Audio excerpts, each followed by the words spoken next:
নমস্কার। ঘুরতে যাচ্ছি পরিবারের সকলকে জানাই অনেক অনেক শুভেচ্ছা এবং অভিনন্দন। আজ যাচ্ছি যেখানে সেটি একটি কালী মন্দির। মহাভারতে এই স্থানটিকে ভীম অর্জিত স্থান বলে উল্লেখ করা হয়েছে। এই মন্দিরটিকে মা দুর্গার ৫১ সতীপীঠ হিসেবে বিবেচনা করা হয়, যেখানে সতী মা গোড়ালি পড়েছিল। মন্দিরটিকে পশ্চিমবঙ্গ সরকার হেরিটেজ সাইট হিসেবে ঘোষণা করেছে। বর্তমান মন্দিরটি খুব পুরনো না হলেও এটি মধ্যযুগে বাংলায় ইসলামী দখলের পর পুনর্নির্মাণ করা হয়। পুরাতন বাংলা সাহিত্য মন্দিরের উল্লেখ রয়েছে কয়েকবার করেছে। মন্দিরটি বাঙালি হিন্দু ও বৌদ্ধ সংস্কৃতির মিশ্রণ। এই শক্তির ঐতিহ্যের কারণেই মিদনাপুর জেলার অনেক মুক্তিযোদ্ধা এখানে শপথ নিয়েছিলেন যে তারা ধর্মের পথে চলে এবং সশস্ত্র বিপ্লবের সাহায্যে মাতৃভূমিকে মুক্ত করবেন। বিখ্যাত বিপ্লবী ক্ষুদিরাম বসু এখানে পুজো করতে আসতেন।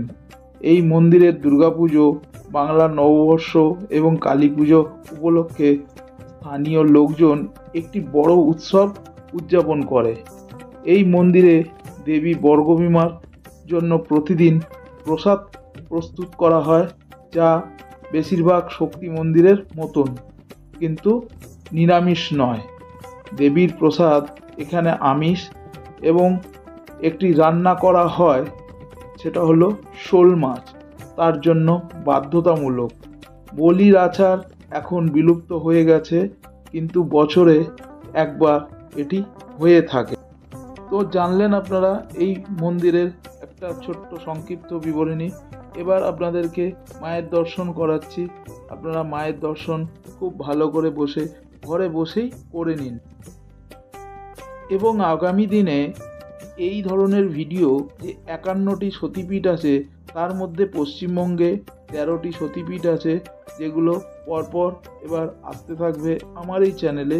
তো যারা এখনও চ্যানেলটি সাবস্ক্রাইব করেননি, অবশ্যই চ্যানেলটি সাবস্ক্রাইব করে বেল আইকনটা প্রেস করে রাখুন, যাতে আপনারা শুরুতেই নোটিফিকেশনটা পেয়ে যান।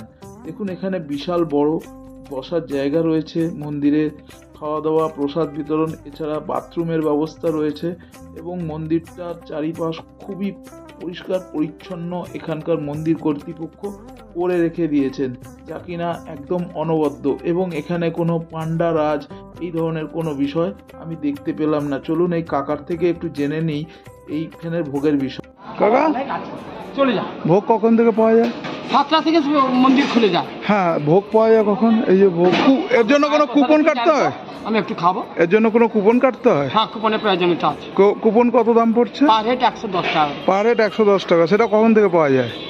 পার হেড 110 টাকা। ওই তো 7টা থেকে 10টা 11টা পর্যন্ত চলতে থাকে। কুপনটা দেয়। আর ভোগটা শুরু হয় কখন থেকে? শুরু হয় বেলা 1টা থেকে। বেলা 1টা থেকে? দুপুর 1টা থেকে। আচ্ছা, আপনারা যেমনটা শুনলেন কাকার মুখে, যে সকাল 7টা থেকে 11টা পর্যন্ত এখানে ভোগের কুপন দেওয়া হয় এবং সময়ও জানতে পেরে গেছেন। গেটে আপনাদেরকে প্রথমে ভিডিওতে দেখিয়েছি এবং মন্দিরের সাথে প্রচুর এই ধরনের পূজা সামগ্রীর দোকান আপনারা পেয়ে যাবেন এবং এখানে পেঁড়া দিয়ে পুজো দেওয়া হয় এবং এই মন্দিরের মায়ের যে সতী মায়ের যে মূর্তির ছবি, সেগুলো এখানে পেয়ে যাবেন। এবার আপনাদের একটু জানিয়ে দিই যে কিভাবে আপনারা এখানে আসতে পারেন। এখানে আসতে পারেন নানান রকমভাবে। যদি কলকাতা থেকে ধরি, প্রায় 87 কিলোমিটার হলো গিয়ে আপনার এই মন্দির, আর খড়গপুর দিয়ে হলো 85 কিলোমিটার। আপনারা কলকাতা থেকে হাওড়াগামী তমলুকের ট্রেন ধরে এখানে নামলেই পাশাপাশি টোটো পেয়ে যাবেন, যা কিনা 10 টাকার বিনিময়ে আপনারা এখানে চলে আসতে পারেন। এছাড়াও নিজস্ব গাড়ি নিয়েও এখানে চলে আসতে পারেন। পার্কিংয়ের ব্যবস্থা তো রয়েছে এবং এখানে মন্দির কর্তৃপক্ষের তরফ থেকে জুতো রাখারও ব্যবস্থা রয়েছে। তো এনার কাছ দিয়ে জেনে নিই যে এখানে পার্কিংয়ের কী ব্যবস্থা রয়েছে, 4 চাকা এবং 2 চাকা। চলুন একটু জেনে নিই। বাইক ওইখানে ভেতরে রাখতে দেয়, তাই তো? আর 4 চাকা? 4 চাকা এই গলির ভেতরে আছে, তাই তো? এই গলিটার ভেতরে আদি মিষ্টান্ন ভাণ্ডারের পাশ দিয়ে। তো আপনারা জানতেই পারলেন পার্কিংয়ের ব্যবস্থা সমস্তটাই রয়েছে। ভিডিওটা কেমন লাগলো একটু কমেন্ট করে জানাবেন এবং এই ধরনের কোথাকার ভিডিও দেখতে চান প্লিজ আমাকে জানাবেন।